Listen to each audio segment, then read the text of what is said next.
চলে যাওয়ার পর বিচারকের আসনে বসে বলতেছেন, তোমাদের অপরাধী কারা আছো? জেলখানার ভিতর থেকে বিচারক জেলখানার ভিতর থেকে অপরাধীদেরকে নিয়ে আসো, এক এক করে তাদের বিচার করা হবে। জেলখানার দায়িত্বে যারা ছিল তারা যারা অপরাধীদেরকে আনতেছেন, তাদের ভিতর থেকে একজন বৃদ্ধা মহিলাকে বাদশার কাছে আনলেন। বৃদ্ধা মহিলা জেলখানার ভিতর থেকে লাঠি ভর করে করে খটখট খটখট খটখট করে বাদশার সামনে এসে হাজিরা দিল। জিজ্ঞেস করলো, খলিফা হারুনুর রশিদ, এই মহিলাকে তোমরা ধরে আনলা কেন? কারণটা কি?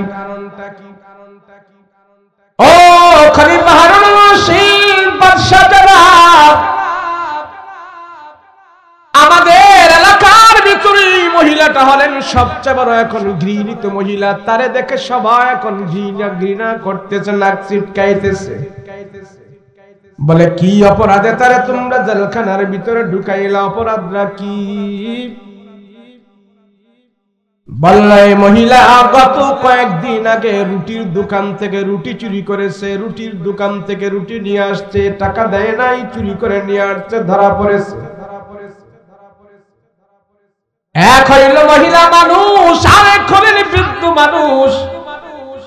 রুটির দোকানে যখন দেখি যে রুটি চুরি করলো, হাতে নাতে ধরা পড়ার পরে তারে আমরা জেলখানার ভিতরে ঢুকায় রাখলাম।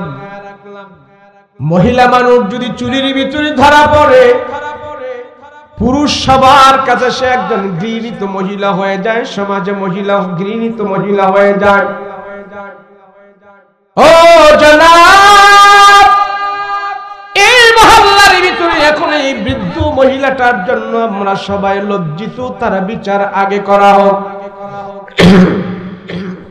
খলিফা হারুনুর রশিদ ডাক দিয়া বলে, মা, তারা যে অভিযোগ করলো সেই অভিযোগে আপনি কি অভিযুক্ত কিনা বলেন? আপনার মুখ থেকে আপনি বলেন, আপনি চুরি করেছেন কিনা বলেন। মহিলাটা চোখের পানি ছিঁড়ে দিয়া বলতেছেন, জনাব, আমি গত কয়েকদিন আগে রুটির দোকান থেকে রুটি চুরি করেছি, আমি একজন চোর, আমি সত্য, আমি স্বীকার গেলাম। আপনার আদালতে যে বিচার হয় সেই বিচার আমি মেনে নিব, কোনো অসুবিধা নাই। আমি রুটির দোকান থেকে রুটি করেছি, আমি সত্য কথা বলেছি, মিথ্যা বলবো না। খলিফা হারুনুর রশিদ বলে, কেন আপনি বৃদ্ধ মানুষ হয়ে তার দোকানে চুরি করতে গেলেন? কারণটা কি? কি ব্যাপার? মহিলা চোখের পানি ছেড়ে ছেড়ে কান্না করতেছেন, ওগো বাদশাহ, আমি নিজের জন্য চুরি করি না, আজকে 7 দিন ধরে আমি অনাহারে আছি, আমার পেটের মধ্যে কোনো খাবার নাই। 7 দিন ধরে আমি ক্ষুধার যন্ত্রণায় পড়ে আছি, আমার পেটের মধ্যে কোনো খাবার নাই। তবে আমি নিজের জন্য আজকে দোকান থেকে চুরি করি নাই। বলে, কার জন্য চুরি করেছেন? আমার ঘরে 2টা নাতি আছে, এই নাতিদের বাবাও নাই, মাও নাই। আমি মহিলা তাদেরকে কাজ কাম করে খাবার দাবার খাওয়াই। আমার সাথে 7 দিন ধরে আমার এই 2টা নাতিও ক্ষুধার্ত। রাতের বেলা হলে তারা কান্নাকাটি করে, তাদের মুখে আমি খাবার দিতে পারি নাই, তাদেরকে আমি খুশি করতে পারি নাই। ক্ষুধার যন্ত্রণায় তারা 2টা ছোট ছোট বাচ্চা রাতের বেলা কান্না করে, আমার চোখের পানিগুলো আমি ধরে রাখতে পারি না। ও বাদশাহ, এই 2টা নাতির জন্য আমি রাতের বেলা আমি যা রুটির দোকান থেকে চুরি করেছি, তাদের কান্না থামানোর জন্য একটা রুটি আমি চুরি করলাম। একটা রুটি চুরি করার পর 2টা ভাগ করলাম, 2টা ভাগ করে 2 জনকে দিলাম। আজকে একটা রুটি তাদেরকে যখন 2 ভাগ করে 2 জনকে খাওয়াইলাম, আজকে 3-4 দিন ধরে তাদের কান্না বন্ধ হয়ে গেছে। তাদের কান্না বন্ধ করে আমি জেলখানার আসামি হয়েছি। তার জন্য আপনার আদালতে যা বিচার হয় আমি সব বিচারে মেনে নিতে রাজি আছি। আপনারা এখন কোন কাজে আছেন? বদ কাজে না নেক কাজে? আপনারা যে এখানে বসে আছেন, নেক কাজে আছেন না বদ কাজে আছেন? সন্দেহ লাগে নাকি? আপনি কি মেন অপারেটর? একবারে সাউন্ড ঠিক করেন। এই যে এটাতে সাউন্ড যায় না, ওই যে এই মাইকটা লাগাইছেন ওইটা একটু সাউন্ড বাড়াই দেয়।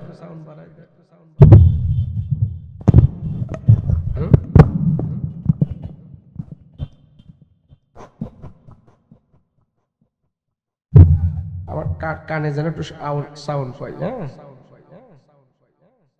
আমরা যে এখানে বসে আছি এটা কি নেক কাজ না বদ কাজ? সবাই বলে না। কেমনে নেক কাজ? এই শীতের ভিতরে যে এখানে বসে আছেন এটা নেক কাজ হইল। কোন গুনাহ করতেছি নি আমরা, কোন গুনাহ করতেছি? আপনারা যে এতক্ষণ বসেছিলেন অথবা কিছুক্ষণ আরো বসে থাকবেন, কোন গুনাহ হয়েছে না? বসে বিড়ি টিড়ি খাইছেন কেউ? হ্যাঁ, পিছনের বিড়ি টিড়ি খাইছেন বসে? না করে না, খাইছে মনে হয়।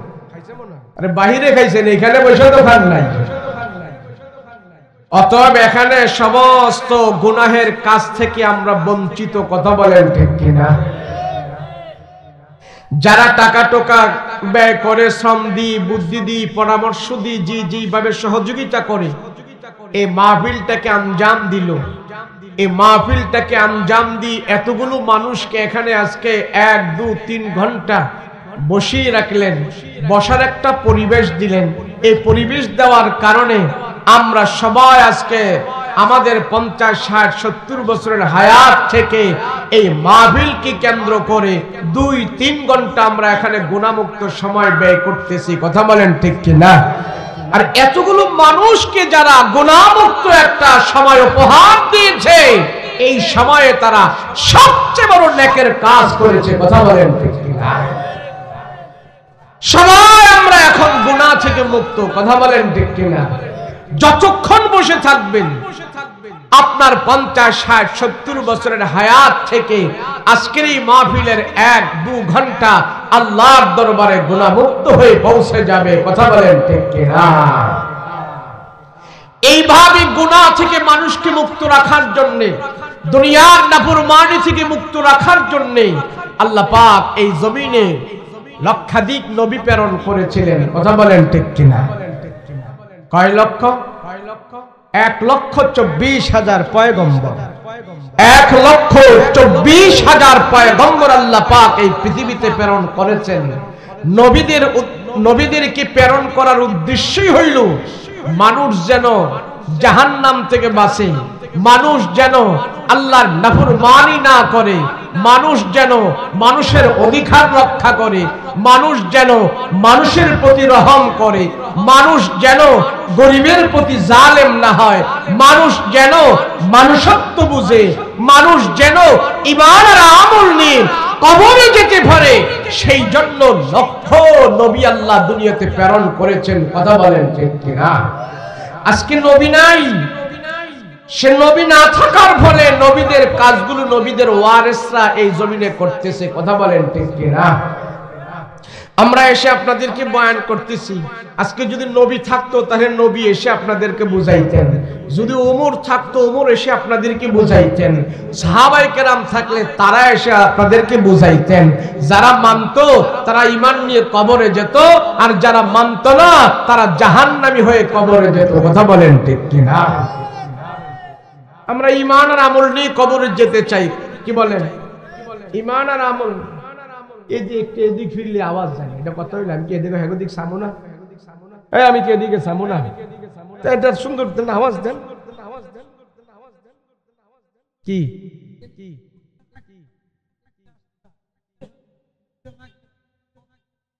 আমি এদিকে গেলে আওয়াজ হবে না? আমি এদিকে গেলে মাউথ পিস এদিকে আওয়াজ হবে না? হ্যাঁ, আপনার কথা কেন? আমি কথা মনের সাথে শুনে এই কেউ চাচা আপনি উঠতেছেন কেন? অসুবিধা আছে? আচ্ছা যাক যাক, শুনে ওনার সাথে আমি কথা কম। সমস্যা হইলে আমার আপনি কইব, আমি একটু সমস্যা ঠিক করে নিতেছি। অসুবিধা কি? আমি ওনার সাথে কথা, আমি খোদার দিন 30 দিন 6 মাস এইভাবে সাইরেনগুলা গলা বাজাই। গতকাল যদি আমি গলা ভেঙ্গে পড়ে থাকতাম আজকে কি এখানে আসা সম্ভব ছিল? না আসলে আপনারা কুমিল্লার হন আর যাই হন কি কইতেন? না ধোকাবাজ না, হুজুরে মুরগি রান মনে বড়টা আরেকবার ঈদ পাইছে এটা খাইতে গেছে, এভাবে কইতেন। এর জন্য আমরা প্রথমে একটু সাউন্ডটা ঠিকঠাক করে নিলে এটা পরবর্তীতে বলতে আমাদের সুবিধা হয়। আমি মনিটর চাচ্ছি না, আমি এখানে এসে কথা বললে দেখেন, আর এখানে কথা বললে দেখেন, এখানে কথা বললে দেখেন, আর এখানে কথা বললে দেখেন, বুঝছেন আপনি? এখানে কথা বললে আওয়াজটা সুন্দর হয়, এখানে একটু এদিক করলে আওয়াজটা আর যাচ্ছে না। এখানে সুন্দর হচ্ছে, এখানে সুন্দর হচ্ছে না, এখানে বেশি পাওয়া গেছে, এখানে বেশি পাওয়া যাচ্ছে। তো দুই সুতা যদি এদিকে আনলে আওয়াজ বেশি না হয়, তো আমি কি এইভাবে লাগাই লাগাই ওয়াজ করা যাবে?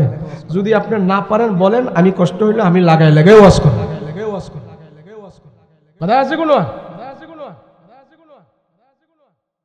সব সমস্যা আছে। উনি বক্তা আসমানতে আসুক, ওটা আপনার দেখার দরকার নেই। আমি আমারটা বলতেছি। আরে আমি কি বলতেছি, আপনার কি এদিকে আইসা আমার কথা বুঝে না? আমি কি এদিকে আইসা আসলে আপনারা কন্ট্রোল করেন? আপনার কথা বলেন, আমি কি এদিকে আসলে কি আপনার সাউন্ড দিতে পারবেন? পারবেন আপনি এদিকে দিলে? এইভাবে কথা বলতেছি, চাউন হচ্ছে, এখানে আসলে যে কথাটা কইমা যায়, এটা কি পারবেন আপনি? বাস এমনি থাকেন, আর কথা কইলেন না, মিশনে হাতটা দিয়েন না, আমার কষ্ট মতো আমি ওয়াজ করি। আর কোনো কথা আছে? পারলে থাকলে দেন, না পারলে আপনার চুপ থাকেন। যতটুকু আছে অতটুকু থাক, নষ্ট করেন না। কি আর কোনো কথা আছে কোনো? আর বাস ঠিক থাকে। যত নবী রাসূল আল্লাহ পৃথিবীতে প্রেরণ করেছেন, সমস্ত নবী রাসূলদের উদ্দেশ্য একটাই ছিল, মানুষগুলো যেন জাহান্নামের আগুন থেকে বাঁচতে পারে। কথা বলেন ঠিক কিনা? মানুষ যেন জালেম না হয়, মানুষ যেন মানুষের উপরে জুলুম না করে, মানুষ যেন গরিবের উপরে অত্যাচার না করে, দুর্বলের উপর যেন সে পাওয়ার না খাটায়, জালেম না হয়। বিশাল বড় বড় জালেম এই পৃথিবীতে ছিল। যত বড় আল্লাহর জালেম তারা ছিল, সমস্ত জালেমদেরকে ধ্বংস করার জন্য আল্লাহ পাক ছোট ছোট যন্ত্র ব্যবহার করেছে। কথা বলেন ঠিক কিনা? আল্লাহ যদি কাউকে শেষ করে দিতে চায়, আল্লাহ যদি কাউকে দুনিয়া থেকে বিদায় করে দিতে চায়, তাহলে তাকে অত বড় অস্ত্র দিয়ে আল্লাহ বিদায় করতে হয় না, ছোট অস্ত্র দিয়ে আল্লাহ বড় জালেমকে পৃথিবীতে বিদায় করে। কথা বলেন ঠিক কিনা? যেমন নমরুদ, ফেরাউন, হামান, সাদ্দাত, তারা যা ছিল, নমরুদ বিশাল বড় আল্লাহর শত্রু ছিলেন। এই নমরুদকে পৃথিবীর মুখ থেকে বিদায় করে দেওয়ার জন্য আল্লাহ বড় যন্ত্র ব্যবহার করে নাই, ছোট যন্ত্র ব্যবহার করেছে। কথা বলেন ঠিক কিনা? সেই ছোট যন্ত্রটার নাম কি বলেন? না কি? শুধু মশা নয়, মশার ভিতর থেকে আল্লাহ ল্যাংড়াটারে খুঁজে বের করছে। কোনটারে? ল্যাংড়াটাকে খুঁজে বের করছে। আল্লাহ যদি চায় পৃথিবীর জমিন থেকে সবচেয়ে বড় শত্রুকে ধ্বংস করার জন্য, ছোট অস্ত্রই যথেষ্ট। কথা বলেন ঠিক কিনা? কোন জালেমকে দেখে কোনদিন কোন মুমিন ভয় পায় না। একটা মনে রাখবেন, যত বড় জালেম হোক আর যত বড় আল্লাহর দুশমন হোক, জালেম হোক, ক্ষুদ্র একজন ইমানদার, তার ইমানের পাওয়ার আছে, তার ইমান পরিপূর্ণ আছে, তার ইমান স্বয়ং সম্পূর্ণ আছে। সে কখন বুঝতে পারবে যে আমার আল্লাহ রাসূলের যত বড় শত্রু, আমি তাকে ভয় পাই না, তার সামনে কথা বলতে আমি মাথা নত করি না, আল্লাহর কথা বলতে তাকে আমি ভয় পাই না। বুঝতে হবে আমার ইমান পরিপূর্ণ আছে। কথা বলেন ঠিক কিনা? এটাই হইল ইমানদারের পরিচয়। পৃথিবীতে আমি আপনি থাকবো না, এখন আছি আবার থাকবো না, একদিন আমরা ছিলাম না, কিন্তু দুনিয়াতে আল্লাহর কিছু প্রিয় বান্দা, আল্লাহর কিছু প্রিয় মানুষ তারা দুনিয়াতে থাকবেই, তারা দুনিয়াতে থাকবেই। তেমনি ভাবে আল্লাহর নাফরমানও থাকবে, জালিমও থাকবে, জাহান্নামীও থাকবে, জান্নাতীও থাকবে। লড়াই মোকাবেলা জান্নাত জাহান্নাম কোনোদিন একসাথে হবে না, বাতিল মুনাফিক একসাথে হবে না। এই জাদুঘর আস্তে আস্তে করে হাঁটতে হাঁটতে হাঁটতে হাঁটতে খানায় কাবার ভিতরে চলে গেল। ভিতরে যে চিন্তা করতেছে মুহাম্মদের কাছে তো এত কাছে আর কোনোদিন আমি আসি নাই, তবে আজকে যেহেতু আসছি মুহাম্মদ কি তেলাওয়াত করে এগুলি শুনে এরপরে আমি মুহাম্মদকে বলবো সে যেন একটা পাক্কা জাদুঘর, তারে বলতে আমার সুবিধা হবে। সেই জন্য আস্তে আস্তে করে রাসূলের একদম কাছে গেছে, কাছে যে সে দাঁড়িয়েছে রাসূলের কোরআন তেলাওয়াত শোনার জন্য। আল্লাহর নবী রাহমাতুল লিল আলামিন লম্বা তেলাওয়াত করতেছে আর লম্বা জাদুঘর কালো সে রাসূলের পিছনে দাঁড়িয়ে দাঁড়িয়ে নবীজির পবিত্র জবানের তেলাওয়াত গুলো শুনেছে। রাহমাতুল লিল আলামিন দীর্ঘক্ষণ পর্যন্ত কোরআনে কারীমের তেলাওয়াত করার পর নবীজি এবার ঘাটটা ঘুরায়া তাকায়া দেখলেন নবীজির পিছনে লম্বা একটা লোক দাঁড়িয়ে আছে। রাহমাতুল লিল আলামিন বলে, ভাই তোমার বাড়ি কই, কোত্থেকে আসলা, কারণ কি ব্যাপার? নবীজি তার চেহারার দিকে তাকায় তাকায় দেখতেছে। আল্লাহর নবী দেখতেছেন ওই লম্বা লোকটার চোখ থেকে পানি গড়ে গড়ে দুনিয়ার জমিনে পড়া আরম্ভ করে দিয়েছে।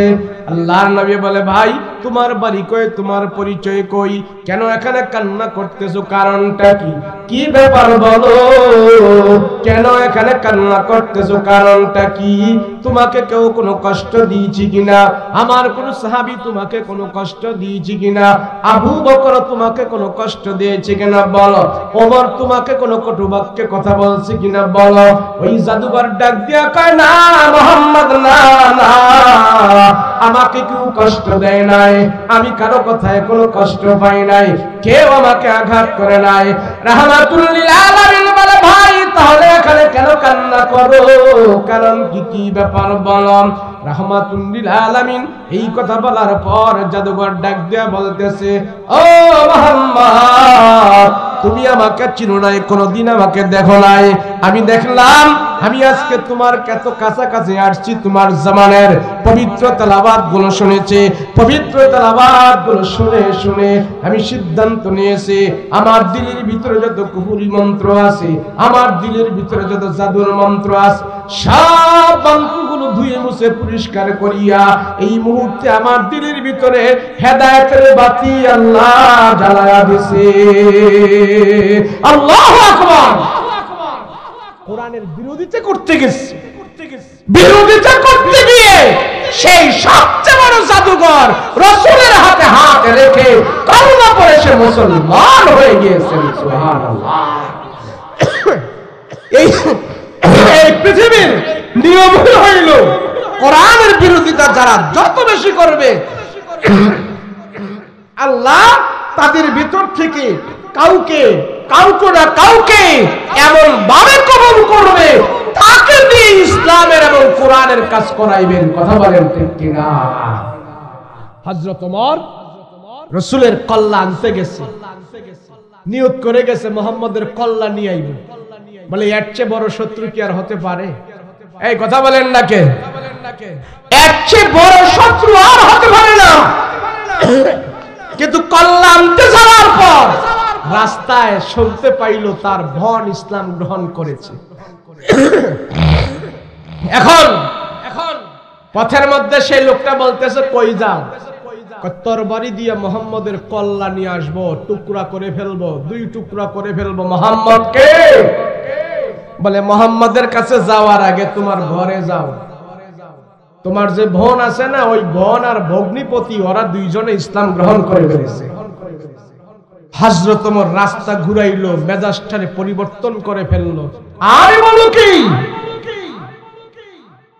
আগে তো আমার বোনের কাছে যেতে হয়, তো সেখানে যাইলো, যাওয়ার পরে গরম মেজাজ দেখাইলো, দেখানোর পরে বোন কোরআন তেলাওয়াত করতেছিল, আপনারা ঘটনা জানেন। এখন বোনের তখন দেখলো ওমরের পায়ের শব্দের আওয়াজ ঝনঝন করে মাটি যে যাইতো মাটি পর্যন্ত কাঁপতো। ওমরের বোন কোরআন তেলাওয়াত বন্ধ করে সাথে সাথে ঘরের দরজা লাগাই দিল। হযরত ওমর বাহির থেকে কোরআন তেলাওয়াতের গুনগুন শব্দের আওয়াজ পেয়েছিল। দরজাটা ভেঙে লাঠি দিয়ে দরজা ভেঙে ঘরের ভিতরে যায় বলতেছে, এই কি পড়েছিলা? গুনগুন করে কি আওয়াজ করেছিলা? বলে না ভাই বলা যাবে না। তখন বোনকে অনেক মারধর করা শুরু করেছে। বলে আমারে শোনা। তখন বোন তেলাওয়াত করতেছেন সূরা কোরআনের তাহা সূরা তেলাওয়াত করলো। সাথে সাথে হযরত ওমর কোরআনের তেলাওয়াত শুনেই উদ্বুদ্ধ হয়েছে, আমি মুহাম্মাদের কাছে যে ইসলাম গ্রহণ করতে রাজি হয়ে গিয়েছি। আজকে আমি যদি বলি যে আপনারা কয়জনে ঘরে কোরআনের তেলাওয়াত করেছেন, কতজনে পড়েছেন? এই কোরআন তো এখনো আমাদের কাছেই আছে। কি বলেন, আছে না নাই? নাকি পরিবর্তন হয়েছে? এই পরিবর্তন হয়েছে? পরিবর্তন হয় নাই।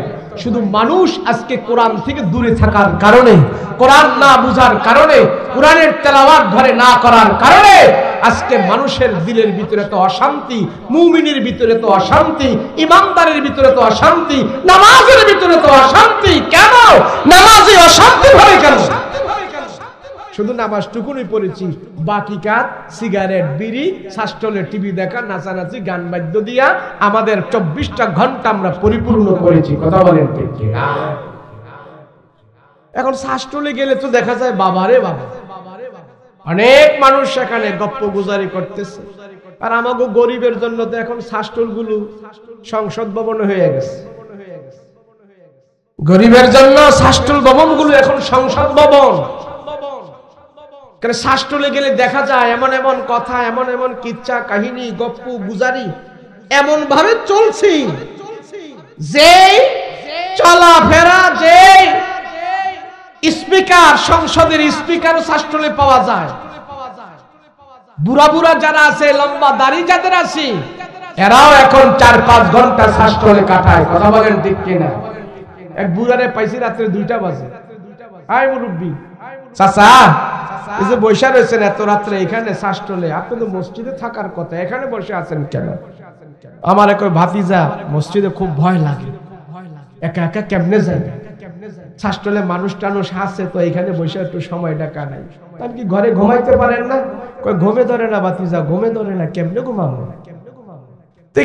এইখানে বসে আছেন, দেখলাম টিভির দিক তাকাই রয়েছেন, আপনার থেকে কমপক্ষে 20 হাত দূরে টিভি, কেমনে দেখেন আপনি? বুড়া মানুষ, চামড়া টামড়া ঢিলা হয়ে গেছে, মাথার চুল টুল সাদা হয়ে গেছে।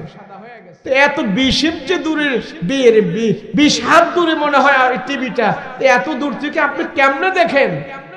চাচা কয় সবকিছু ঢিলা ঢালা হয়েছে, আল্লাহ চোখটিরে ভালো রাখছে। চোখটিরে আল্লাহ ভালো রাখছে, সব দেখতে পায়। হায় হায়, রাসূল বলেন যে পাকনা দাড়িওয়ালা, পাকনা চুলওয়ালা বয়স্ক যাদের হয়ে গেছে, তারা যদি নামাজ না পড়তে পারে, ওযু করতে না পারতে এবং ইবাদত করতে না পারে, কিন্তু ইবাদত করার জন্য আগ্রহ, ইবাদত করতে পারে না, নামাজ পড়তে মনে চায় কিন্তু ঘর থেকে মসজিদ পর্যন্ত যেতে পারে না, রাসূল বলেন জুয়ান কালে যে ইবাদতগুলো সে করেছে, আল্লাহ পাক বৃদ্ধ বয়সে তার আমলনামায় সেই ইবাদতগুলো চালু করে দিয়েছে। তা আল্লাহ পাক আমার আপনার বৃদ্ধদের জন্য এই সুযোগ করলো, আর আমরা গিয়া শাস্ত্রলে বসে বসে যে টিভি দেখে সময় কাটাচ্ছি, আল্লাহর আদালতে একদিন বিচারের কাঠগড়ায় ঠিক কিনা? রাসূল পাক সাল্লাল্লাহু আলাইহি ওয়াসাল্লাম কোরআন তেলাওয়াত করে জাদুঘরকে পর্যন্ত মুসলমান বানিয়ে ফেলেছে। সুবহানাল্লাহ। সেই কোরআনই তো আমাদের কাছে। আমি তো অনেক সময় বলি বাংলাদেশের মধ্যে পুরো কোরআনের আইন বাস্তবায়ন করার কোনো দরকার নাই। শুধু একটা আয়াত বাংলাদেশের সংসদে, একটা আয়াতের আইন বাংলাদেশে চালু করা হোক, 50% বাংলাদেশ ভালো হয়ে যাবে। কয় পার্সেন্ট? এই কথা বলেন না, কয় পার্সেন্ট? কেমন কোনটা? এখানে একটা আয়াত আছে, চোর যখন হাতে নাতে ধরা পড়লো, চোরকে তোমরা হাতে নাতে ধরা পড়ছে, এখন তারে কোণে ঢুকাইও না, তারে জেলখানা ঢুকাইও না, চোরের সাথে সাথে তোমরা হাত কেটে দাও, এটাই তার শাস্তি। দেখবা এক চোরের হাত কাটছো, পুরা জেলা শুদ্ধা ভালো হয়ে গেছে। কথা বলেন ঠিক কিনা? হাত কাটো। যারা চোরের বিরুদ্ধে আইন না করবে, রাষ্ট্র পরিচালনা করবে, সমাজ পরিচালনা করবে, আল্লাহর আদালতে তারা জবাবদিহি করতে হবে। কথা বলেন ঠিক কিনা? আপনি মনে করেন কি দেশ এমনি ভালো হয়ে যাবে? একটা কিচ্ছা বলছিলাম ছোট কালে, পুলিশ আর্মি বিডিআর এগুলি দিয়া চুরি বন্ধ হয় না। জাপানের তারা টেকনোলজি আবিষ্কার করছে। কি টেকনোলজি? চোর ধরার মেশিন আবিষ্কার করছে। কি ধরার কথা কয় না, জোরে বলেন না, কি ধরার?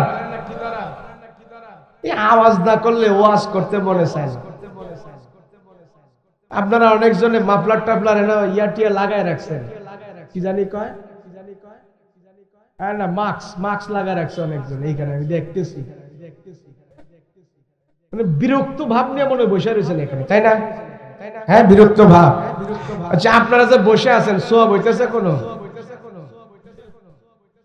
সোয়াব না হইলেও মনে করেন কোনো গুনাহ হইতেছে না। কেন? গুনাহের কাজ তো আপনারা করতেছেন না, করতেছেন, গুনাহের কাজ করতেছেন। যতক্ষণ বসে থাকবেন আপনার 50, 60, 70 বছরের হায়াত থেকে আজকের মাহফিলের 1-2 ঘন্টা আল্লাহর দরবারে গুনাহমুক্ত হয়ে পৌঁছে যাবে। গুনাহ তো হবে না। তো জাপানের তারা টেকনোলজি মেশিন আবিষ্কার করলো, চোর ধরার মেশিন। চিন্তা করলো আমাদের আইন শৃঙ্খলা বাহিনী দিয়ে আমরা চোর ধরতে পারি না, তা আমরা সারা দুনিয়াতে এত টেকনোলজি আবিষ্কার করেছি, চোর ধরার একটা মেশিন আমরা বাইর করি। তো মেশিন বাইর করলো, চোর ধরার মেশিন তারা বের করে রাস্তার মোড়ে মোড়ে, গলিতে গলিতে, পয়েন্টে পয়েন্টে লাগিয়ে দিল। তো লাগিয়ে দেওয়ার পর চিন্তা করলো আমরা 2 মাস পরে এটা চেক করবো যায় কয়জন চোর ধরা পড়ছে। এখন রাস্তার মোড়ে মোড়ে লাগায়া 2 মাস পরে যখন চেক করতে গেছে, মেশিন খুইলা দেখে 5 জন চোর ধরা পড়ছে পুরা জাপান থেকে। কয়জন? আমেরিকার তারা চিন্তা করে সারা দেশ আমরা মাতাব্বরি করি, আমাদের দেশেও কারেন্ট গেলে মাঝে মাঝে চুরি হয়, এত কিছু সিকিউরিটি নিরাপত্তা দিয়েও আমাদের দেশে যদি চুরি হয়, আমাদের দেশও জাপানের এই টেকনোলজি মেশিন লাগানো দরকার। এরাও লাগাইলো, লাগায়া 2 মাস পরে চেক করতে গেছে কয়জন চোর ধরা পড়ছে। যায়া দেখে চোর ধরা পড়ছে 20 জন। কয়জন? 20 জন। সৌদি আরবের তারা চিন্তা করতেছে আমাদের দেশে বহিরাগত মানুষ আছে, আজনবীরা এসে বাস করে, মাঝে মাঝে চুরির মধ্যে ধরা পড়ে, মক্কা মদিনার বদনাম হয়, আমরাও এই চোর ধরার মেশিন লাগাই। তো মক্কা মদিনার গলিতে অলিতে সব জায়গায় মোড়ে মোড়ে চোর ধরার মেশিন লাগাইছে।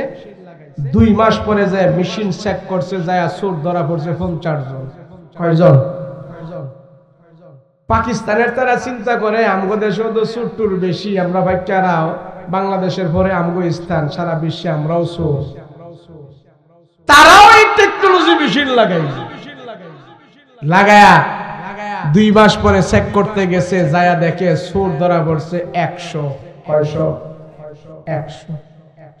তো কথার কথা ধরেন বাংলাদেশের তারা চিন্তা করতেছে আমরা তো সারা দুনিয়াতে চোর নামে খ্যাত, বাঙালি চোর।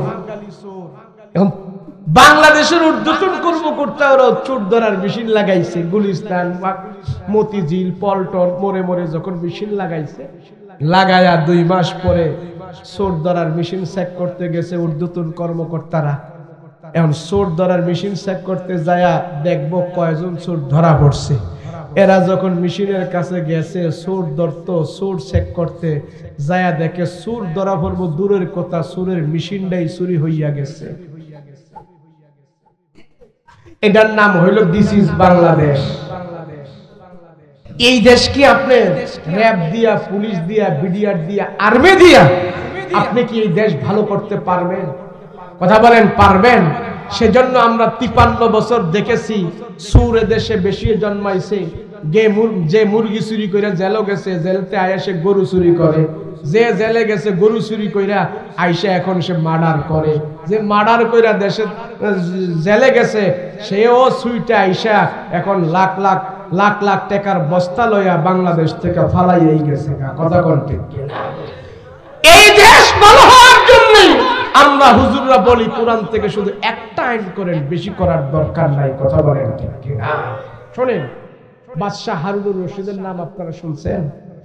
শুনছেন? ওনার ইতিহাস পড়লে আপনারা পাবেন পুরো পৃথিবীর 3 ভাগের 1 ভাগ হারুনুর রশিদ শাসন করেছেন। তো হারুনুর রশিদ 1 মাস অসুস্থ হয়ে গেল। এই 1 মাস অসুস্থ হওয়ার পর হারুনুর রশিদ যখন সুস্থ হলেন, সুস্থ হয়ে ঘর থেকে বের হলেন, বের হওয়ার পর তিনার ঘরের দরজায় লেখা দেখতে পাইলেন, ও হারুনুর রশিদ বাদশাহ, আপনার রাজ্যের একটা শহর সিরিয়া, ওই সিরিয়ার আলোক্য শহরে আজকে 1 মাস যাবৎ সেখানে ইনসাফের বিচারক নাই। ইনসাফের বিচারক না থাকার কারণে সেখানের মানুষগুলোর চুরি দাড়ি বেইনসাফি বেড়ে গেছে, মানুষ জুলুম লুটতরাজ বেড়ে গেছে। তাড়াতাড়ি আপনি সেখানে একজন ইনসাফের বিচারক প্রতিষ্ঠা করেন, ইনসাফের বিচারক সেখানে নিযুক্ত করেন। খলিফা হারুনুর রশিদ এই লেখাটা দেখে দেখে চিন্তা করলো, এত তাড়াতাড়ি আমি সেখানে ইনসাফের বিচারক কেমনে দিব? সিদ্ধান্ত নিলেন নিজেই বিচারক সেজে খলিফা হারুনুর রশিদ সেই সিরিয়ার আলোক্য শহরে চলে গেল। বিচারকের আসনে বসার পর ছদ্মবেশে খলিফা হারুনুর রশিদ সেখানে যে বিচারক সেজে গেল। এখন তো এক জেলার মানুষ আরেক জেলায় গেলে ভালো করে চিনে, এক দেশের মানুষ আরেক দেশে গেলে ভালো করে চিনে, এক এলাকার মন্ত্রী এমপি আরেক জায়গায় গেলে এখন মিডিয়ার মাধ্যমে চিনে। খলিফা হারুনুর রশিদ সিরিয়ার আলোক্য শহরে সেখানে যাওয়ার পর বিচারকের আসনে বসে বলতেছেন, তোমাদের অপরাধী কারা আছো? জেলখানার ভিতর থেকে বিচারক জেলখানার ভিতর থেকে অপরাধীদেরকে নিয়ে আসো, এক এক করে তাদের বিচার করা হবে। জেলখানার দায়িত্বে যারা ছিল তারা যারা অপরাধীদেরকে আনতেছেন, তাদের ভিতর থেকে একজন বৃদ্ধা মহিলাকে বাদশার কাছে আনলেন। বৃদ্ধা মহিলা জেলখানার ভিতর থেকে লাঠি ভর করে করে খটখট খটখট খটখট করে বাদশার সামনে এসে হাজিরা দিল। জিজ্ঞেস করলো, খলিফা হারুনুর রশিদ, এই মহিলাকে তোমরা ধরে আনলা কেন? কারণটা কি? ও খলিফা হারুনুর রশিদ বাদশা জনাব, আমাদের এলাকার ভিতরে মহিলাটা হলেন সবচেয়ে বড় এখন ঘৃণিত মহিলা, তারে দেখে সবাই এখন ঘৃণা করতেছে, নাক ছিটকাইতেছে। বলে, কি অপরাধে তারে তোমরা জেলখানার ভিতরে ঢুকাইলা? অপরাধরা কি? বললে, মহিলা গত কয়েকদিন আগে রুটির দোকান থেকে রুটি চুরি করেছে, রুটির দোকান থেকে রুটি নিয়ে আসছে, টাকা দেয় নাই, চুরি করে নিয়ে আসছে, ধরা পড়েছে। এক হইল মহিলা মানুষ, আরেক হলেন বৃদ্ধ মানুষ। রুটির দোকানে যখন দেখি যে রুটি চুরি করলো, হাতে নাতে ধরা পড়ার পরে তারে আমরা জেলখানার ভিতরে ঢুকায় রাখলাম। মহিলা মানুষ যদি চুরির ভিতরে ধরা পড়ে, পুরুষ সবার কাছে সে একজন ঘৃণিত মহিলা হয়ে যায়, সমাজে মহিলা ঘৃণিত মহিলা হয়ে যায়। ও জনাব, এই মহল্লার ভিতরে এখন এই বৃদ্ধ মহিলাটার জন্য আমরা সবাই লজ্জিত, তার বিচার আগে করা হোক। খলিফা হারুনুর রশিদ ডাক দিয়া বলে, মাপ, তারা যে অভিযোগ করলো সেই অভিযোগে আপনি কি অভিযুক্ত কিনা বলেন? আপনার মুখ থেকে আপনি বলেন আপনি চুরি করেছেন কিনা বলেন। মহিলাটা চোখের পানি ছেড়ে দিয়া বলতেছেন, ওগো জনাব, আমি গত কয়েকদিন আগে রুটির দোকান থেকে রুটি চুরি করেছি, আমি একজন চোর, আমি সত্য, আমি স্বীকার গেলাম। আপনার আদালতে যে বিচার হয় সেই বিচার আমি মেনে নিব, কোনো অসুবিধা নাই। আমি রুটির দোকান থেকে রুটি করেছি, আমি সত্য কথা বলেছি, মিথ্যা বলবো না। খলিফা হারুনুর রশিদ বলে, কেন আপনি বৃদ্ধ মানুষ হয়ে তার দোকানে চুরি করতে গেলেন? কারণটা কি ব্যাপার?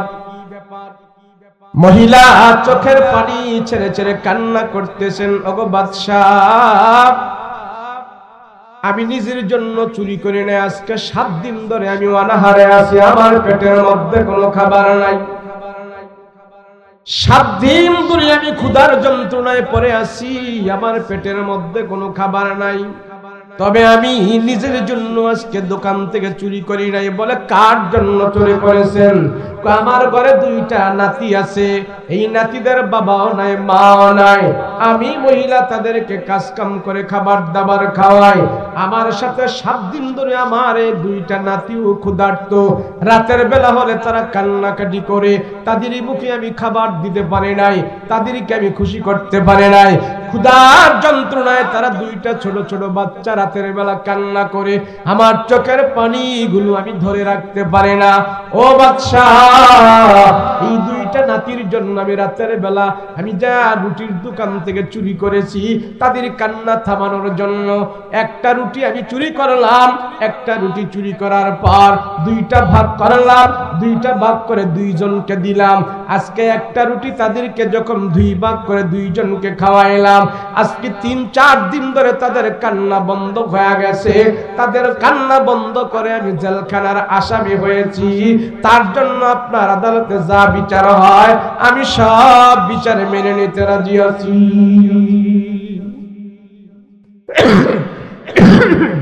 সব বিচার আমি মেনে নেব। আপনার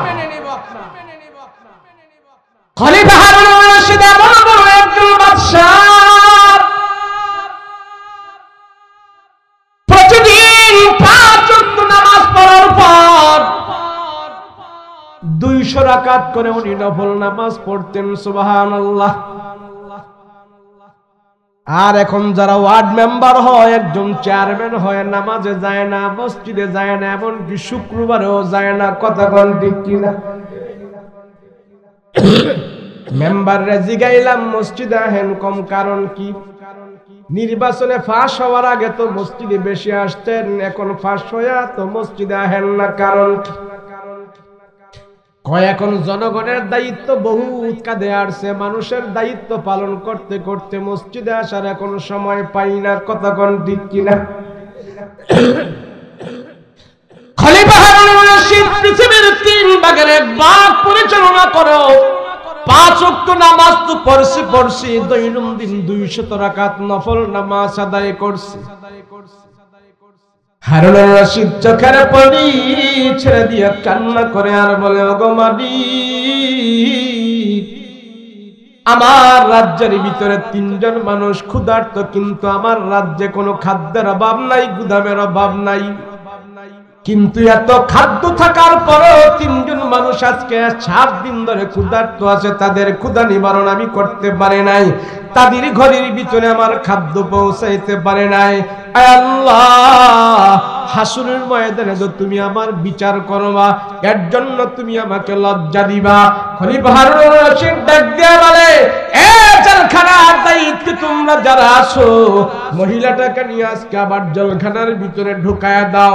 তার বিচার আজকে করা হবে না, আগামীকালকে এই বিচারে সংসদের মধ্যে করা হবে, এই আসনের মধ্যে করা হবে। তবে তার একা বিচার করা হবে না, আমি 4 শ্রেণীর লোককে আগামীকালকে এখানে হাজির করব। তার জন্য এই একজন মহিলা চুরি করার অপরাধে 4 শ্রেণীর মানুষের বিচার করব। একজন মহিলা চুরি করার কারণে শুধু মহিলাটাই দায়ী নয়, এই সমাজের 4 শ্রেণীর ব্যক্তি দায়ী। কয় শ্রেণী? কথা বলেন না, কয় শ্রেণী?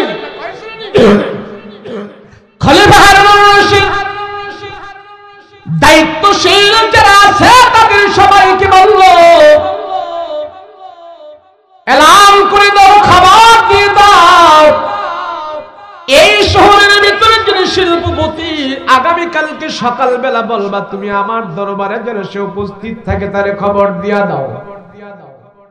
এ দায়িত্বশীল তোমরা যারা আছো ভালো করে শোনো, এই সমাজের ভিতরে যে খাদ্য গুদামের চাবিওয়ালা আছে, খাদ্য গুদামের চাবি যার কাছে আছে তারাও বলবা আগামীকাল আমার অফিসে উপস্থিত থাকার জন্য খবর দিয়া দাও। খলিফা হারুনুর রশিদ পুলিশ ডিপার্টমেন্টের প্রধানকে ডেকে আনাইলো, যাও তারে খবর দিয়া দাও। খবর দিয়া তাকেও আনাইলো। আগামীকালকে সকালবেলা এই তিনজন মানুষকে এখানে উপস্থিত করানো। উপস্থিত করার পর ওই বৃদ্ধা মহিলাটাকেও জেলখানার ভিতর থেকে আনলো। জেলখানার ভিতর থেকে আনার পর এবার মহিলাটাকে সবার পুরাপুরি জবানবন্দি নিল। সেও সবার সামনে স্বীকার আসলো, ঠিক আছে তুমি যে আমি একজন চোর, চুরি করেছি। খলিফা হারুনুর রশিদ জিজ্ঞেস করলো, ভাই আপনি কি সমাজের শিল্পপতি? বলে হ্যাঁ। আপনার কাছে তো কোনো মালের অভাব নাই? বলে হ্যাঁ, আল্লাহ আমাকে বহুত মাল দিয়েছে। বলে আপনার এত মাল আপনার কাছে থাকার পর এই মহিলাটা এই এলাকার ভিতরে 7 দিন ধরে কোনো খাবার পায় না, আপনি কি তার খবর রাখছেন কিনা? বলে না, খবর রাখে নাই।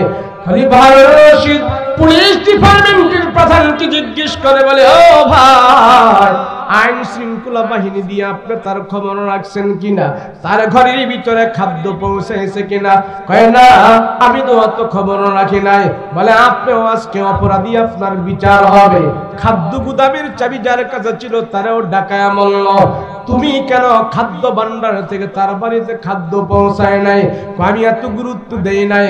বলে এই মহিলা চুরি করার অপরাধে আজকে তুমিও অপরাধী, তোমারও বিচার করা হবে।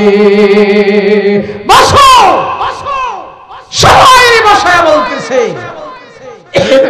এই সমাজে চোর চুরি করার সুযোগ সে পেয়েছে, তার কারণে নয়, এই সমাজ পরিচালনা যারা করে, দেশ পরিচালনা যারা করে, ক্ষমতার চারে বসা যারা আছে, তাদের কারণেই এই দেশের ভিতরে চুরি করার সুযোগ চোরেরা পাইতেছে। কথা বলেন ঠিক কিনা?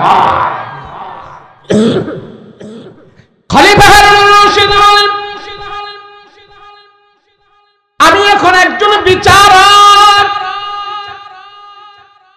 আমি ইনসাফের বিচার করব, ইনসাফের বিচার। হে তোমরা যারা উপস্থিত এখানে আছো, আমার যদি কোনো ভুল হয়ে থাকে তোমরা আমাকে বলবা। আমি যেহেতু বিচারক, আমি যেহেতু একজন কাজী, আমাকে তোমরা বিচারক মানো, বাদশা মানো, আমি বিচার করব, আমার বিচার মানতে হবে। আজকে বৃদ্ধ মহিলাটা তার ঘরের ভিতরে 7 দিন পর্যন্ত খাবার নাই, তার ছোট্ট ছোট্ট 2টা শিশু নাতি খাবার পায় না। সেই জন্য মহিলাটা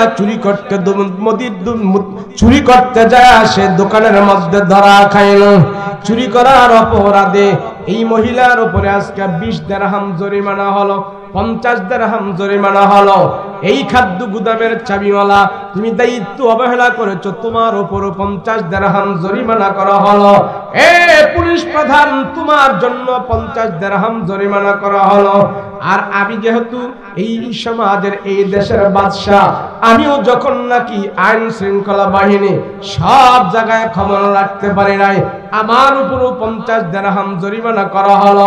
এইভাবে হারুনুর রশিদ সবাইকে 50 দিরহাম জরিমানা করাইয়া সবার টাকাগুলো এক জায়গায় জমা করিয়া বলতেছে, ওই দোকানদারকে 50 দিরহাম দিয়া তার পরিশোধ করে দাও, আর বাকি টাকাগুলো কোষাগারে রেখে দাও। এই হলো আর্থিক জরিমানা। এবার খলিফা হারুনুর রশিদ বললে, এবার শাস্তি হবে আমাদের। আমি যেহেতু ইনসাফের বিচার দিয়া সমাজ পরিচালনা করতে পারছি না, সেই জন্য আমার হাতের মধ্যে আমি 20টা বেতের বাড়ি নেব। আমিও আল্লাহর আদালতে যেন ধরা না খায়া যাই, হাসরের ময়দানে যেন আল্লাহ আমার বিচার না করে। হাসরের ময়দানের ভয়ে আমিও অপরাধের জন্য 20টা বেতের বাড়ি আমার হাতের মধ্যে নেব। এই পুলিশ প্রধান, তোমার হাতের মধ্যে 20টা বেতের বাড়ি দেওয়া হবে। এ গভর্নর, তোমার হাতের মধ্যে 20টা বেতের বাড়ি দেওয়া হবে। খাদ্য গুদামের চাবি যার কাছে আছে তোমার হাতের মধ্যে 20টা বেতের বাড়ি দেওয়া হবে। শিল্পপতি এলাকার যে আছে তার হাতের মধ্যে 20টা বেতের বাড়ি দেওয়া হবে। এইভাবে 80টা বেতের বাড়ি জোগাইলো। 80টা বেতের বাড়ি সবার জন্য নির্ধারণ করলো। সমাজ থেকে একজন শক্তিশালী যুবককে ডেকে এনে খলিফা হারুনুর রশিদ বলে, যুবক, তোমার গায়ের মধ্যে যত শক্তি আছে সব শক্তি দিয়ে তুমি আজকে আমাদেরকে প্রতিশোধ নিবা। তুমি আমাদের হাতের মধ্যে বাড়ি দিবা। খলিফা হারুনুর রশিদ নিজের হাতটা নিজে আগে টান টান করে দিছে। যুবক, দাও দাও, আমার হাতের মধ্যে তুমি আগে বাড়ি দাও, আমার আগে দায় মুক্ত করো। যুবক যখন এসে তার হাতের মধ্যে বেতের বাড়ি দেওয়া শুরু করলো, একটু আস্তে আস্তে দিতে শুরু করলো। খলিফা হারুনুর রশিদ বলে, না, আরে দুনিয়াতে অপরাধী হয়েছি সেই জন্য হাতের মধ্যে বেতের বাড়ি নিতেছে। কেন জানো? হাসরের ময়দানে যেন আল্লাহ আমার হাতের মধ্যে বেতের বাড়ি না দেয়।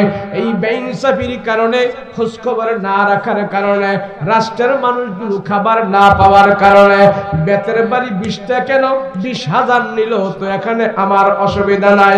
হাসরের ময়দানে আল্লাহর আদালতে আমি একটা বেতের বাড়িও খেতে চাই না। দে আমার হাতের মধ্যে বেতের বাড়ি দে। ইনসাফের বাদশা ছিলেন তা। খলিফা হারুনুর রশিদ হাত টান করে দিল। হে নওজোয়ান যুবক, দে আমার হাতের মধ্যে বাড়ি লাগা। আমি আল্লাহর আদালতে অপরাধী হতে চাই না, দুনিয়াতে বিচার করে শেষমেশ করে দিতে চাই।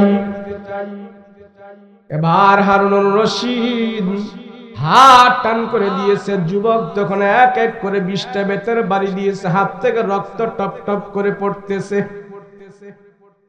হারুনুর রশিদ বলতেছেন, আল্লাহ, অপরাধের জন্য দুনিয়াতে শাস্তি নিয়ে নিচ্ছি, আখিরাতের ময়দানে তুমি আমাকে অপরাধী বানায়ো না। সবার সামনে মহিলাকে ডাক দিয়ে বলতেছেন, ও মা, আমি এই সমাজের একজন ইনসাফি বাদশা, ন্যায়পরায়ণ বাদশা, মানুষের ন্যায্য অধিকার আমি আদায় করি।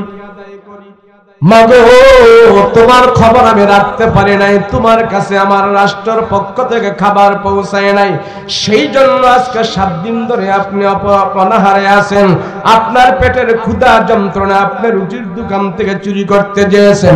আমি হারুনুর রশিদ সেখানে অপরাধী। আজ থেকে আপনি চুরি করা লাগবে না, ওই নাতিদের দায়িত্ব আপনার দায়িত্ব। আমার রাষ্ট্রের পক্ষ থেকে আপনার ঘরে খাবার চলে যাবে। বলেন মা, আপনি আমাকে ক্ষমা করেছেন কিনা? ওই মহিলা চোখের পানি ছেড়ে দিয়া বলে, ও বাদশা জনাব, এমন ইনসাফের বাদশা আপনি, হাসরের ময়দানে আল্লাহ যদি আপনাকে প্রশ্ন করে, আমি মহিলা সবার সামনে দাঁড়ায়া আপনার পক্ষে আল্লাহর আদালতে সাফাই গাবো। আল্লাহু আকবার। একজন মেম্বার হই, চেয়ারম্যান হই, একজন নেতা হই, আমরা কত অত্যাচার করি, কত নির্যাতন করি, কত জুলুম করি। হ্যাঁ, ক্ষমতা পাইলে আর এটা নিয়ে আয়, আর এটা নিয়ে আয়, আর এটা নিয়ে আয়, এইভাবে একদল গেছে আরেক দল আসার জন্য রেডি হচ্ছে। ইতিহাস দেখে দেখে শিক্ষা নাও, জুলুমবাজীদেরকে আল্লাহ কোনোদিন ক্ষমা করে না। কথা বলেন ঠিক কিনা? আমরা কেউ জুলুম করব না।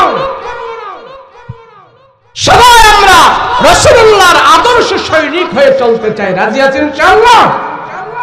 নবীজি খানায়ে কাবা, রাসূল পাক সাল্লাল্লাহু আলাইহি ওয়াসাল্লাম খানায়ে কাবায় কোরআন তেলাওয়াত করতেছে।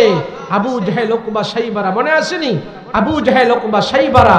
আবু জাহেল বলল, আমরা নিজেরা পারি নাই, দালাল দিয়ে পারি নাই।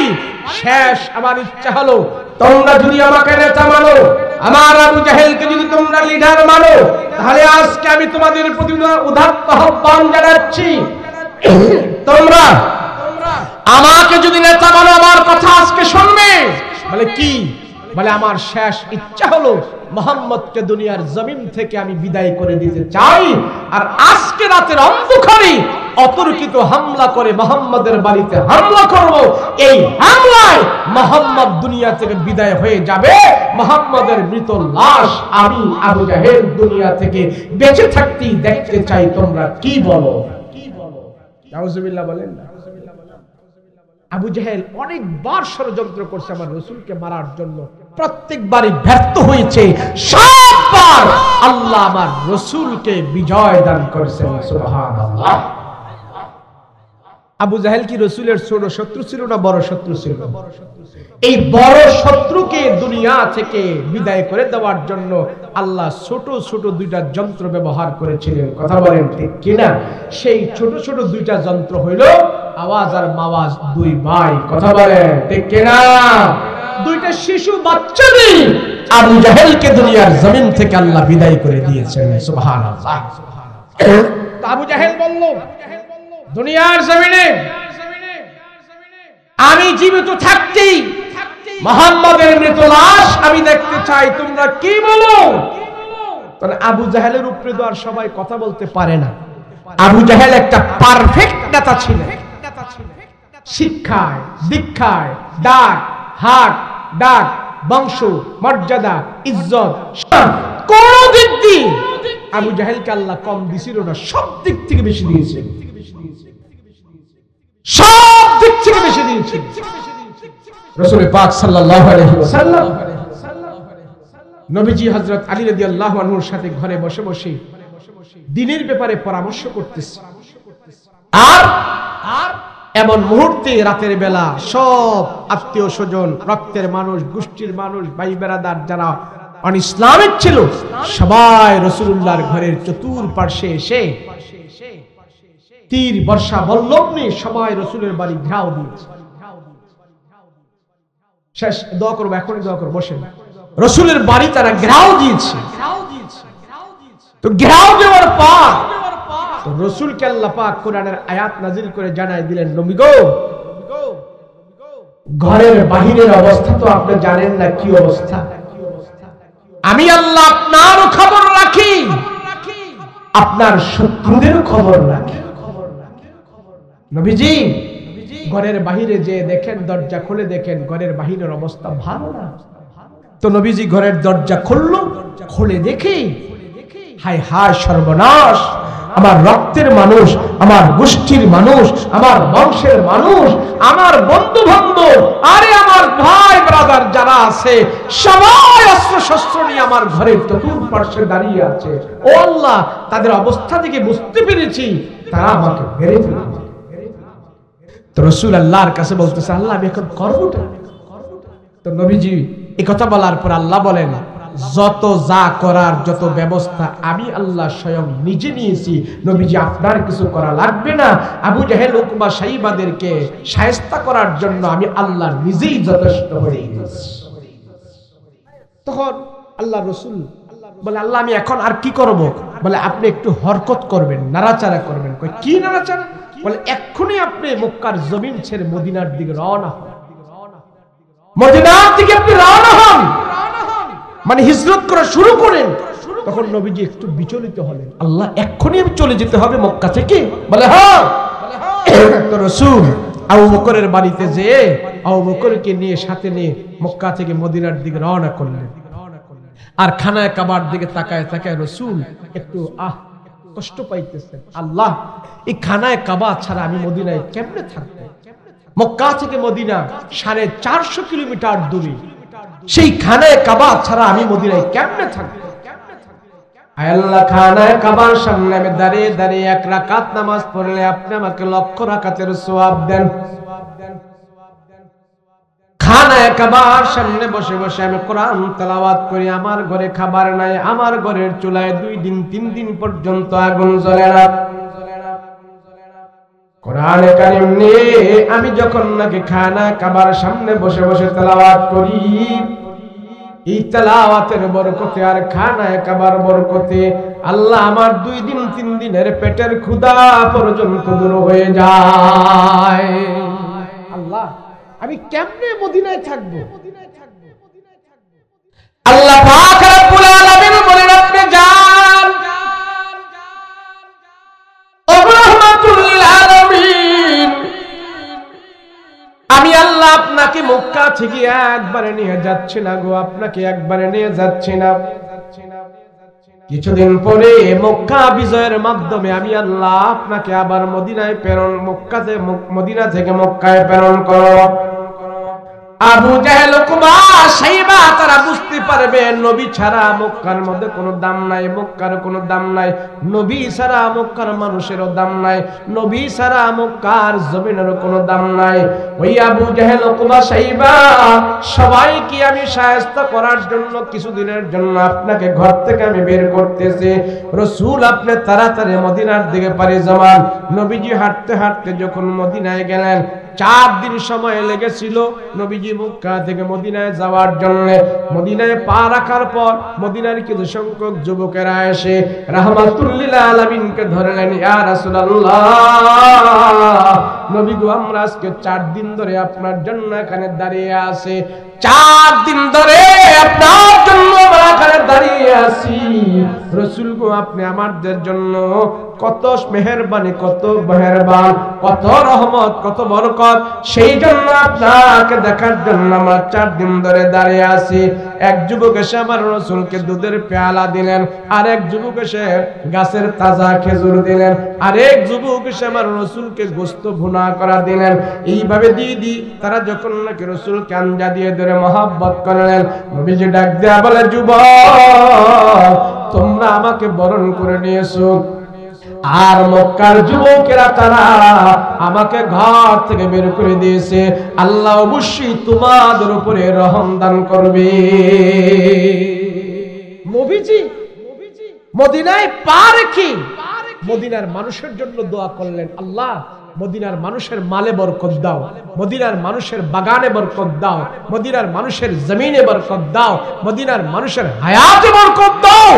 মদিনার মানুষের জন্য যে রাসূল দোয়া করছেন, এই দোয়া এমন ভাবে কবুল হয়েছে, রাসূল পাক সাল্লাল্লাহু আলাইহি সাল্লাম দোয়া করার সাথে সাথে মদিনার অবস্থাটা এমন হয়েছে, মদিনায় যাদের বাগানে 3 মাস খেজুর আসতো, যাদের বাগানে 2 মাস খেজুর আসতো, যাদের বাগানে 6 মাস খেজুর আসতো, রাসূলুল্লাহর পা মোবারক মদিনায় রাখার সাথে সাথে আল্লাহ পাক 12 মাস সেখানে খেজুরের ব্যবস্থা করে দিয়েছে। চিনলি না মক্কাবাসী, চিনলো মদিনাবাসী, কথা বলেন ঠিক কিনা? এবার সব যুবক এসে রাসূলুল্লাহকে মেহমান বানাইতে চায়। ও বলে, রাসূল আমার ঘরে আজকে প্রথম মেহমান হবেন, নবীজি আমার ঘরে আজকে প্রথম মেহমান হবেন, রাসূল আমার ঘরে আজকে পহেলা মেহমান হবে। মদিনার যুবকেরা কারাকারি লাগছে রাসূলকে নিয়ে, কে প্রথম মেহমান বানাবে। রাসূল পাক সাল্লাল্লাহু আলাইহি ওয়াসাল্লাম চিন্তা করলেন, আমি মানুষ হলাম একজন, আমি একা আজকে সবার ঘরে কেমনে মেহমান হব? সবাই তো আমাকে পহেলা মেহমান বানাইতে চায়। রাসূল মদিনার মুসলমানদেরকে বলল, শোনো, আমি যে উট দিয়া মক্কা থেকে মদিনায় আসছি, এই উটের উপরে আমি বসা থাকবো, উটটা চলতে চলতে যায় মদিনায় যার বাড়ির সামনে বসে যাবে, আমি এবং আমার সাহাবী যারা আছি সবাই আমরা তার ঘরের মেহমান হয়ে যাব। সুবহানাল্লাহ। তো মদিনাবাসীরা এটা খুব সাদরে গ্রহণ করে নিল।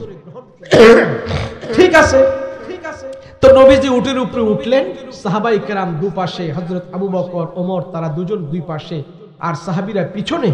রাসূল পাক সাল্লাল্লাহু আলাইহি ওয়াসাল্লাম বলে, তোমরা সবাই দুরূদ পড়তে থাকো আমার উপরে। সবাই দুরূদ পড়তেছে, দুরূদ পড়তেছে, আর উট চলতেছে চলতেছে, চলতে চলতে উটটা সমতল ভূমি দিয়ে চলার কথা। মদিনায় যেদিন রাসূল প্রথম গেছিল, উট মদিনায় সমতল ভূমি দিয়ে চলতে চলতে উট একটু পাহাড়ের উপরে উঠছে। উট তো পাহাড় থেকে নামার কথা, কিন্তু উট পাহাড়ের উপরে যায় উঠছে। পাহাড়ের উপরে ওইটা একটা দোতলা বাড়ির সামনে উটটা হাঁটু গেড়ে বসে গেছে। তো রাসূল ওটার লাগাম ধরে টান দেয়, উঠো উঠো উঠো উঠে, আর টান ধরে ওঠে না। তো রাসূল বুঝতে পারলেন উটটা হাঁটু গেড়ে এখানে বসে গেছে। সুবহানাল্লাহ। নবীজি জিজ্ঞেস করে, বাড়ির মালিক কে? তো ঘরের ভিতর থেকে একজন মধ্যবয়সী মানুষ রাসূলের দিকে আগা আগা আসতেছেন।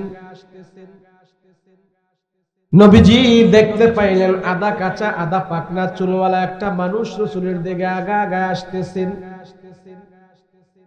রাহমাতাল লিল আলামিন বলে, আরে তোমার নাম তো আবু আনসারী, তুমি একজন ধনাঢ্য মানুষ, তোমার বাড়ি কি এটা নাকি? বলে হ্যাঁ।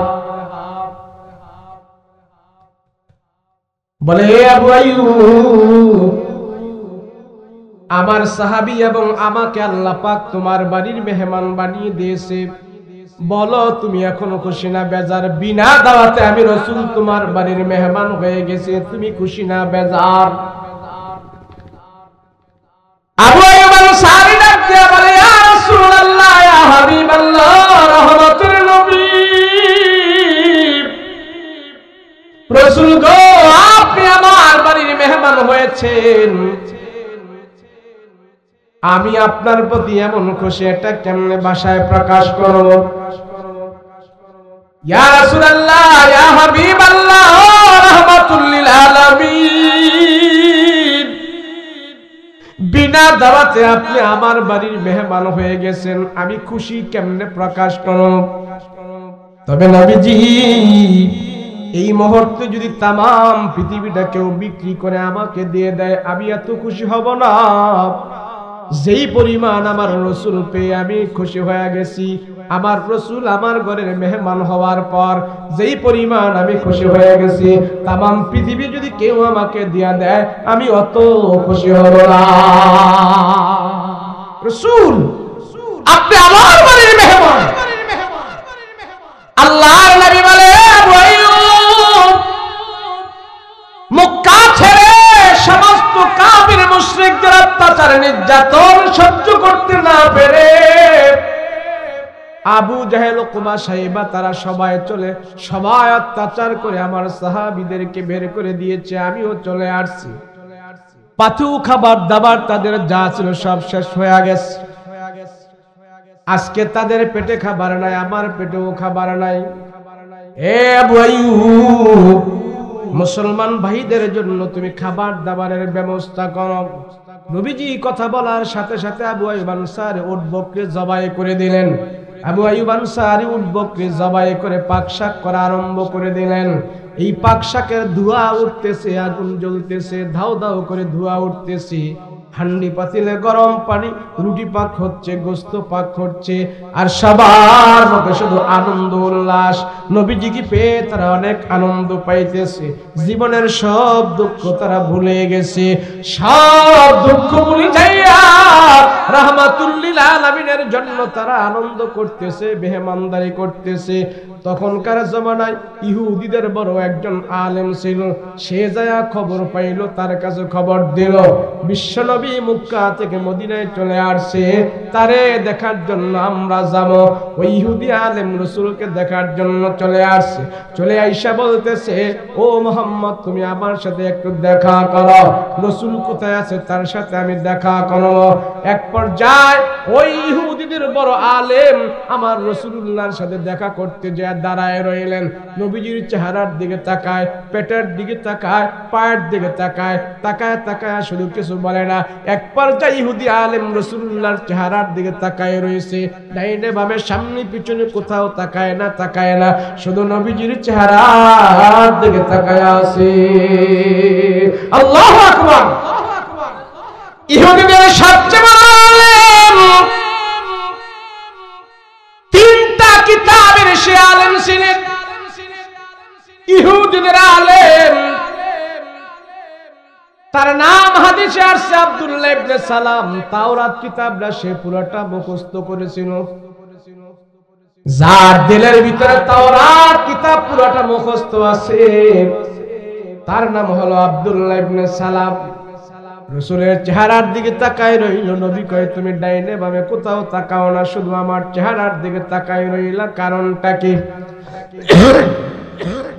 আল্লাহর নবী বলে, তুমি কিছু বলো, তুমি শুধু আমার চেহারার দিকে তাকায় রইলা, কোনো কিছু বলো না, কারণটা কি? এবার ইহুদি আলেম চোখের পানি ছেড়ে ছেড়ে কান্না করে বলে, রহমতের নবী, আপনার চেহারার দিকে তাকায় তাকায় কোনো খারাপ মন্তব্য করি না নবী গো, আপনার চেহারার দিকে তাকায় তাকায় আমি খারাপ মন্তব্য করি না গো নবী। আমার দিলের ভিতরে তাওরাত কিতাবটা আছে, ওই তাওরাত কিতাবের ভিতরে আল্লাহ পাক দিয়ে রাখছে আখির জামানার নবী যে হবে তার নাম হবে মুহাম্মদ। আখির জামানার নবীর কপালটা কেমন হবে, গালটা কেমন হবে, নাকটা কেমন হবে, দাঁতগুলো কেমন হবে, চুলগুলো কেমন হবে, তার দাড়িগুলো কেমন হবে, সব বর্ণনা আল্লাহ পাক তাওরাত কিতাবের ভিতরে দেওয়া আছে।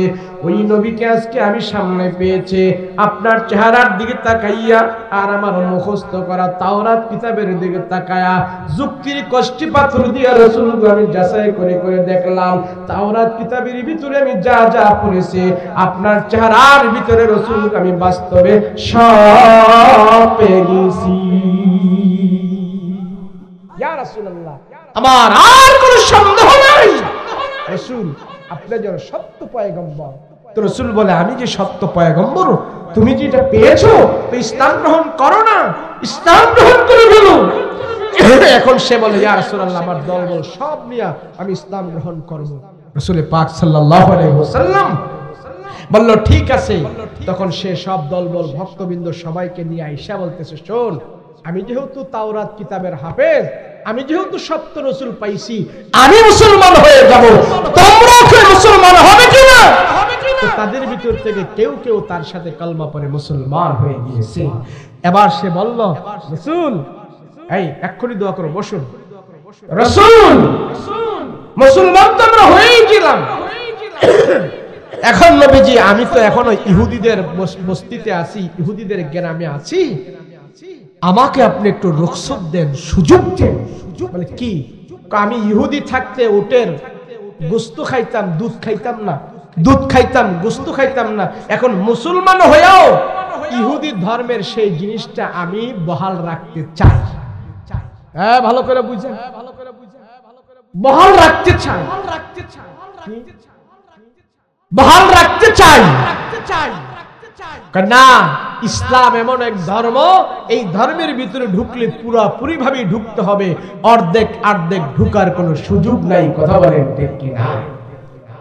তো এই মুহূর্তে আল্লাহ পাক তার শানে কোরআনের আয়াত নাজিল করে দিয়েছে, ইসলামের ভিতরে তো ঢুকছো, অর্ধেক ঢুইকা জাহান্নাম থেকে বাঁচতে পারবা না। ইসলাম মানলে পুরাই মানো, আর না মানলে তুমি দূরেই থাকো। কথা বলেন ঠিক কিনা? আমাদের কুমিল্লার ভাষায় কয় খাইলে পেট বইরা খা, না খাইলে দেড় সাইরা যা।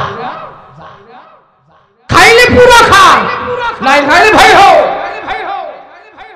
ইসলাম মানলে পুরা মানো, না মানলে তোমার দরকার নাই। তোমার মতো ইসলাম বাড়া, ইসলাম না মানলে আল্লাহর কোন ইসলাম ধর্মের কোনো আসে যায় না। কথা বলেন ঠিক কি? এখন সে যখন এই কথা বলছে, রাসূলুল্লাহ আল্লাহর কাছে হাওলা করে দিচ্ছে, আল্লাহ সে তো ইসলাম কিছু কিছু মানতে, সে তো ইসলাম কিছু কিছু মানতে চায়, সে তো ইসলাম কিছু কিছু মানতে চায়, কিছু কিছু ছাড়তে চায়। কিছু মানবো ইহুদি ধর্ম, কিছু মানবো মুসলমানের ধর্ম, কিছু মানবো হিন্দুর কালচার, কিছু মানবো মুসলমানের কালচার। এটাই তো আমরা চাই বেশি, তাই না? দুই কলমার মুসলমান আছে না নাই? হিন্দুকে পূজারও সভাপতি, মাহফিলেরও সভাপতি, সুদ ঘুষও খায়, আবার মসজিদে শুক্রবারের ভয়ালা কাতারের মুসল্লিও হয়, তসবিহ সরাও হাতে থাকে, টুপিও সাথে আছে, আবার দিলে দিলে 2 নাম্বারিও আছে। আছে না নাই? তো এমন মুসলমানের তো বেশি, সবাইরে খুশি করে আমরা চলতে চাই। তো এই ইহুদি আলেম কয় নবীজি আমি ইহুদিদেরকে খুশি করে চলতে চাই, আবার মুসলমানের সাথেও থাকতে চাই। তো রাসূল কয় এমন থাকার সুযোগ ইসলামে নাই।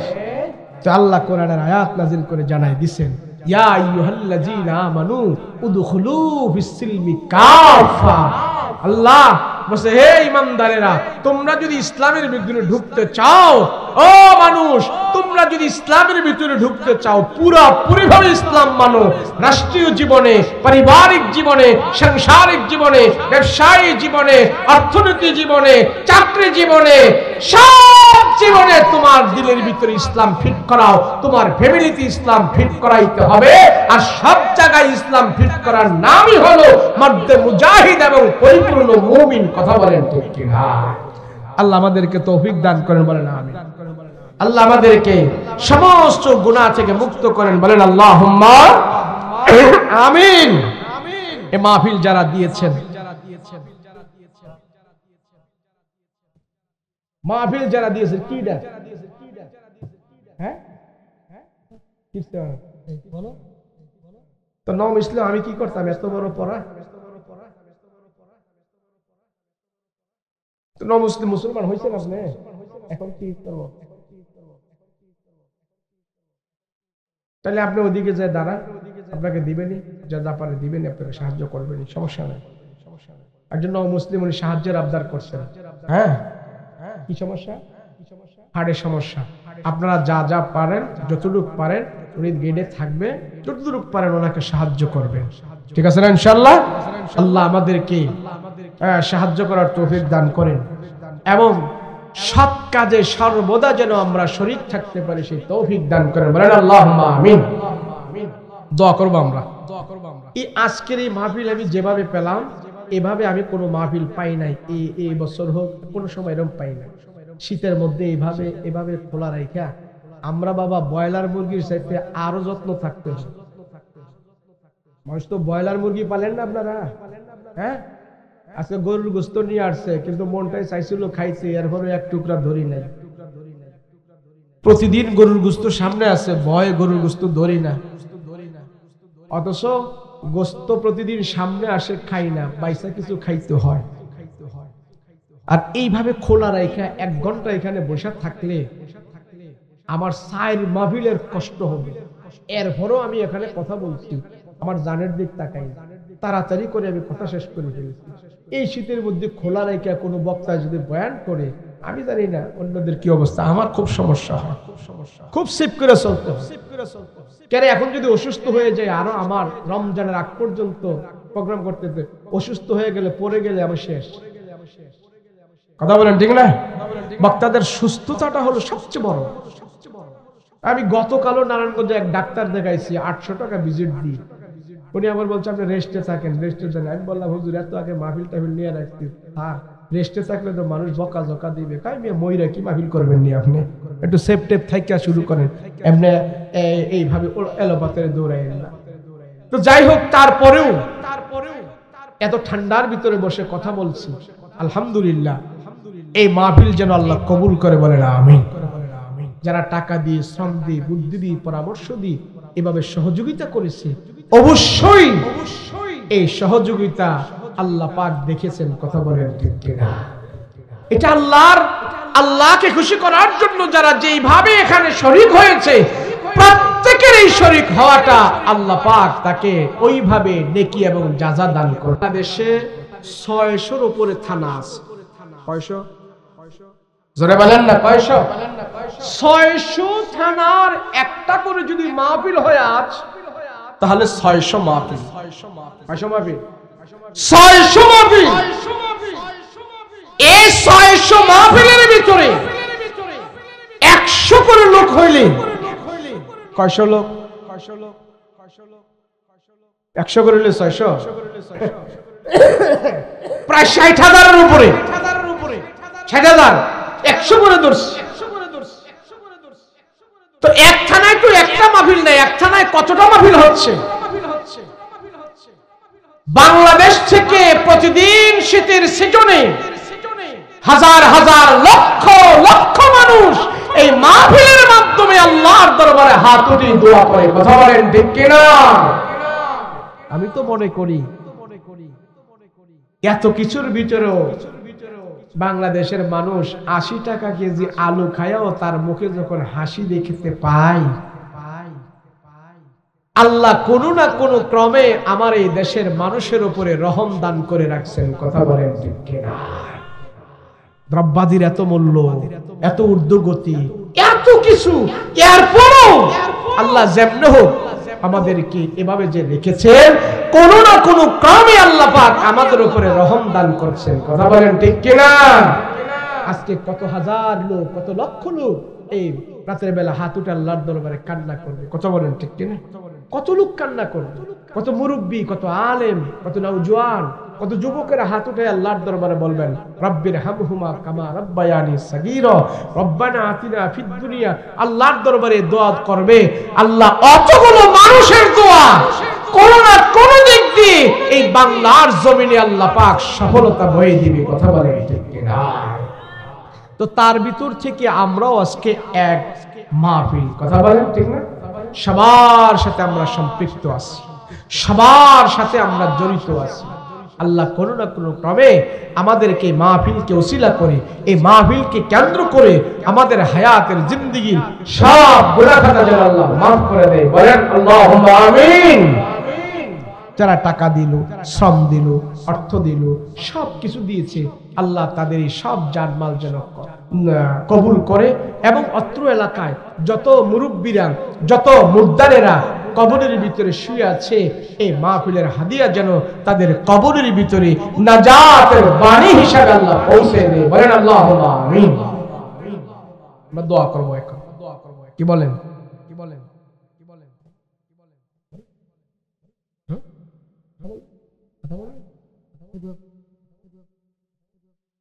আস্তাগফিরুল্লাহাল্লাযী লা ইলাহা ইল্লা হুয়াল হাইয়ুল কাইয়্যুম ওয়া আতুবু ইলাইহি লা হাওলা ওয়া লা কুওয়াতা ইল্লা বিল্লাহিল আলিয়্যিল আযীম।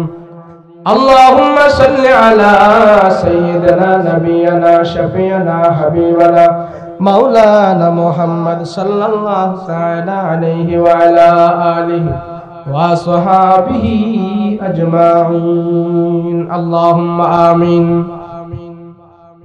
ربنا ظلمنا أنفسنا وإن لم تغفر لنا وترحمنا لنكونن من الخاسرين رب ارحمهما كما ربياني صغيرا رب ارحمهما كما ربياني صغيرا رب العالمين परवारदिगार आलम आया अल्लाह তোমার আশিকিন জাকিরিন মুহিব্বিন বান্দারা কনকনে শীতের রাতে তারা দীর্ঘক্ষণ পর্যন্ত এখানে বসে আছে। আয় আল্লাহ, এত রাত্রে এত শীতের ভিতরে কোনো মানুষ জাগ্রত থাকে না, সবাই বিবর হয়ে ঘুমিয়ে যায়, ঘুমের কুলে ঢলে পড়ে যায়। রব্বুল আলামিন, তোমার কিছু বান্দারা এখানে দুইটা হাত উঠায় তোমার আদালতে তাকায় আছে। আল্লাহ, তারাও তো আজকে লেপের নিচে যা ঘুমাইলে পারত, কিন্তু কোরআনের মাহফিলে বসে বসে তারা দুইটা হাত তোমার আদালতে উঠায় রাখছে। দুনিয়ার কোন মানুষের কাছে আমরা হাত বাড়াই নাই, দুনিয়ার কোন এমপি মন্ত্রী জমিদারের কাছে আমরা হাত উঠাই নাই। ও মালিক, তুমি যদি আমাদেরকে ফিরে দাও, আমরা কার কাছে যাব গো আল্লাহ? যাওয়ার তো আমাদের কোনো জায়গা নাই। আমরা তোমার দরবারের কাঙ্গাল, তোমার দরবারের মিসকিন। আমাদেরকে আল্লাহ তুমি ফিরায়া দিও না আল্লাহ, তুমি আমাদেরকে ফিরায়া দিও না, ফিরায়া দিও না। গভীর রাত, এত রাত্রে কোনো মানুষ জাগ্রত থাকে না। রাত্র যত গভীর হয়, দুনিয়ার মানুষের দরজা জানালা বাসা বাড়ি সব বন্ধ হয়ে যায়, গেট বন্ধ হয়ে যায়, দোকানপাট মার্কেট বন্ধ হয়ে গেছে, মন্ত্রণালয় বন্ধ হয়ে গেছে, অফিস আদালত বন্ধ হয়ে গেছে, রোড ঘাট গুলো ফাঁকা হয়ে গেছে, সাপ বিচ্ছুগুলো গর্তের ভিতরে চলে গেছে। আল্লাহ, পশু পাখি গুলো যার যার বাসায় চলে গেছে। আমরা মুমিনেরা এখনো ঘরের ভিতরে যাই নাই রে খোদা। আমরা এখনো তোমার দরবারে হাত উঠায় বসে আছি। আমাদেরকে জিন্দেগির গুনাহ খাতা মাফ করে ঘরের ভিতরে ফিরাও। আল্লাহ, গুনার দিকে তাকাইলে, অপরাধের দিকে তাকাইলে তোমার দরবারে হাত উঠাইতে লজ্জা হয়, তারপরেও মালিক তোমার দরবারে হাত উঠাইতে হয়। আল্লাহ, তুমি ছাড়া আমাদের কেউ নাই, কেউ নাই। আয় আল্লাহ, এই মাহফিল যারা দিয়েছে, যারা আয়োজন করেছে, শ্রম দিয়েছে, মেহনত করেছে, আল্লাহ তাদেরকে তুমি কবুল করে নাও। তোমার বান্দারা যে যেভাবে সহযোগিতা করেছে আল্লাহ তাদেরকে তুমি মাফ করে দাও। আয় আল্লাহ, তাদের এই মাহফিল তুমি নাজাতের উসিলা বানায়া দাও। আল্লাহ, প্রত্যেকের মনের নেক মাকসাদগুলো আল্লাহ তুমি পুরা করে দাও। আয় আল্লাহ, পর্দার আড়ালের মা বোনদেরকে আল্লাহ তুমি আবেদা জাহেদা বানিয়ে দাও। আম্মা জান ফাতিমার মতন চরিত্র তাদেরকে দান করে দাও। আম্মা জান খাদিজার মতন ধৈর্যশীল হওয়ার তৌফিক দান করে দাও। হে আল্লাহ, তুমি আমাদের জিন্দেগীর সব গুনাহ খাতা মাফ করে দাও। আমাদের আব্বা আম্মার গুনাহ খাতা মাফ করে দাও। দাদা দাদির গুনাহ খাতা মাফ করে দাও। নানা নানির গুনাহ খাতা মাফ করে দাও। রব্বুল আলামিন, এখানে এমনও সন্তান আছে তার মাও নাই, তার বাবাও নাই, দুনিয়ার জমিন ছেড়ে তারা অন্ধকার কবরে চলে গেছে। আল্লাহ, প্রত্যেকের মায়ের কবরের ভিতরে তুমি জান্নাতের বিছানা বিছিয়ে দাও। রব্বুল আলামিন, এমন সন্তান এখানে হাত উঠাইছে তার মা নাই, বাবা নাই, মা বাবার লাশটা নিজের হাত দিয়া নিজে কবরের ভিতরে রাখছে। এমন সন্তান এখানে আছে তার মা বাবার জন্য নিজে নিজে কবর করছে, নিজের মা বাবার নিজের হাত দিয়া কাফন দাফন করাইয়া দিছে। আল্লাহ, যে হাত দিয়া বাবার লাশ কবরে নামাইলো, ওই হাতগুলো আজকাল মাহফিলে তোমার আদালতে উঠাইলো। আয় আল্লাহ, মা বাবা নিজে না খায় আমাদেরকে খাওয়াইছে, নিজে না পড়ে আমাদেরকে পড়াইছে। ওই মা বাবারে কবরে যদি কষ্ট দাও, আমরা সন্তানেরা সহ্য করতে পারবো না। রব্বুল আলামিন, আল্লাহ তাকি দেখো কত পাতলা দাড়িওয়ালা পাতলা চুলওয়ালা মুরব্বী বাবারা হাত উঠাইছে। আল্লাহ, বৃদ্ধ বাবা যদি রেখে মাফ করে দাও, নওজোয়ান যুবকদেরকেও মাফ করে দাও। মা হারায়া বাবা হারায়া যেই সন্তানেরা কান্দে তাদের মা বাবাকেও মাফ করে দাও। আল্লাহ, ঈদের দিন আসলে বাবা আমাদেরকে নতুন জামা পরায় ঈদের আনন্দ করাইতো। আল্লাহ, বাবা মা নিজে পুরান জামা গায়ে দিত, সন্তানদেরকে নতুন জামা পরায়া দিত। ওই মা বাবার মৃত্যুর পরে আমরা কাফনের জামা পরায়া বিদায় করে দিছি। কত মা কত বাবা সন্তানদেরকে নিয়ে ছোটকালে কাঁধে করে করে নিয়ে কত আনন্দ করেছি, কিন্তু ওই মা বাবার মৃত্যুর পরে আমরা সন্তানেরা কাঁধে করে করে নিয়ে কবরের ভিতরে রেখে দিয়ে আসছি। আল্লাহ, ওই মা বাবার কবরে যদি তুমি আগুন জ্বালাও, আমরা সন্তানেরা কেমনে সহ্য করব? মা বাবার কবরে যদি তুমি আযাব দাও, আগুন জ্বালাও, আমরা সন্তানেরা সহ্য করতে পারবো না। আল্লাহ, মা বাবার কবরে তুমি জান্নাতের বিছানা বিছিয়ে দাও, মা বাবার কবরে তুমি জান্নাতের বাতি জ্বালায়া দাও, মা বাবার কবরে তুমি জান্নাতের হাওয়া চালু করে দাও।